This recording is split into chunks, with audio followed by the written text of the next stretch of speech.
नमस्ते मित्रों। जैसा कि हम सभी बहुत अच्छी तरीके से जानते हैं, डर प्रकृति की शाश्वत देन है, चाहे इंसान हो या भगवान। और जब बात शनि ग्रह से संबंधित हो तो हम कुछ ज्यादा ही डर जाते हैं। कारण शनि देव का हद से ज्यादा क्रूर होना। इससे बचने का क्या आसान उपाय है, चलिए सुनते हैं वो कहानी। माना कि शनि ग्रह हमारे जीवन को प्रभावित जरूर करता है, और यह सत्य है कि प्रभावित तो करता है, लेकिन उसका प्रभाव कितना कम और कितना ज़्यादा होगा यह डिपेंड करता है हमारे कर्मों पर। यदि हम अच्छे कर्म करते हैं, चोरी चमारी नहीं करते, जुआ नहीं खेलते, मद्यपान नहीं करते और मांसाहारी भोजन नहीं करते, पर स्त्री गमन नहीं करते, तो यह भी तय है कि शनि प्रभावित करेगा, लेकिन बहुत ज़्यादा नहीं। क्यों? हम सुनते भी हैं, कहा भी जाता है, पुराणों में भी लिखा हुआ है कि चूंकि भगवान शंकर ने हम इंसानों को कर्म के अनुसार दंड देने का विभाग शनिदेव को दे रखा है, तो शनिदेव का प्रभाव उसी ढंग से हमारे ऊपर होता है। हमको इस फर्श से अर्श तक ले जाता है, यानी जमीन से आसमान तक उठा देगा।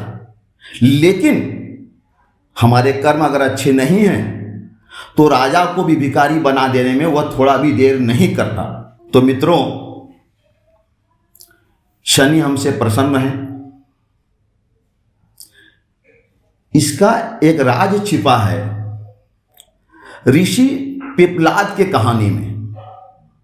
पिप्पलाद की कहानी पौराणिक कहानी है, लेकिन यह आपको जीवन या शनि से बचने के सभी आसान रास्ते बताता है।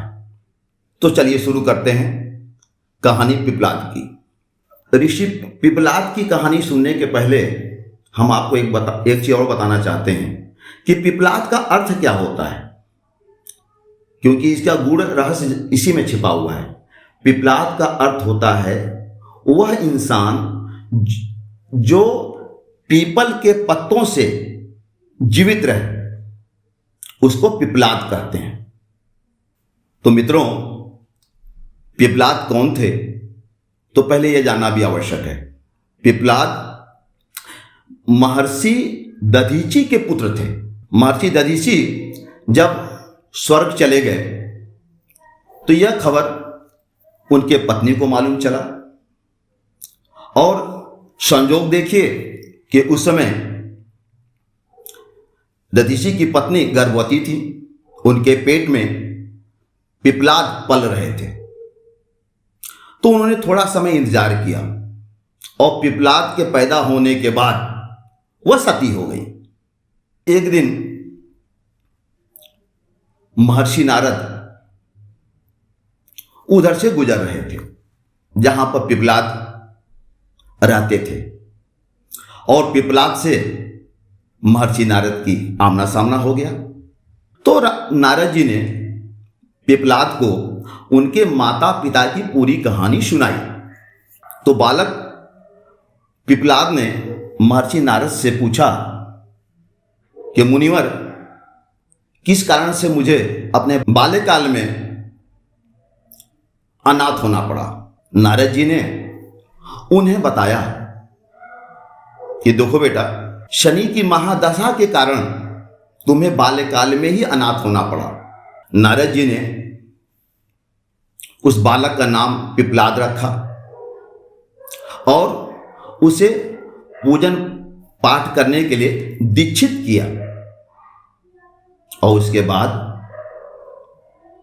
नामकरण हो जाने के बाद पिप्पलाद तपस्या करने लगे, और उन्होंने बहुत कठोर तपस्या की और ब्रह्मा जी को प्रसन्न कर लिया।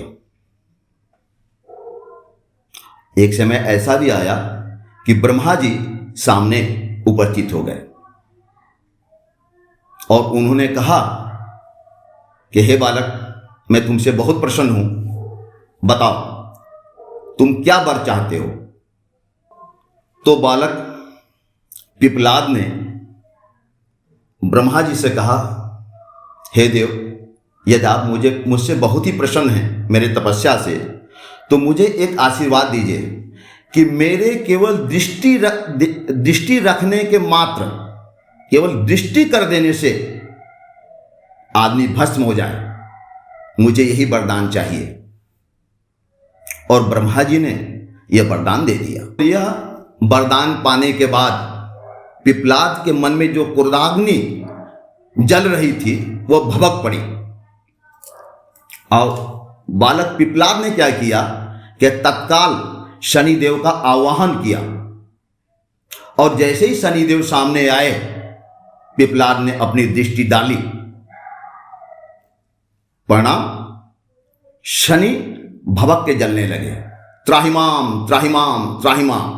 ब्रह्मा जी पुनः पिपलाद के सामने अवतरित हुए। जब ब्रह्मा ने देखा कि उनकी कोई युक्ति काम नहीं कर रही है, तो ब्रह्मा जी ने एक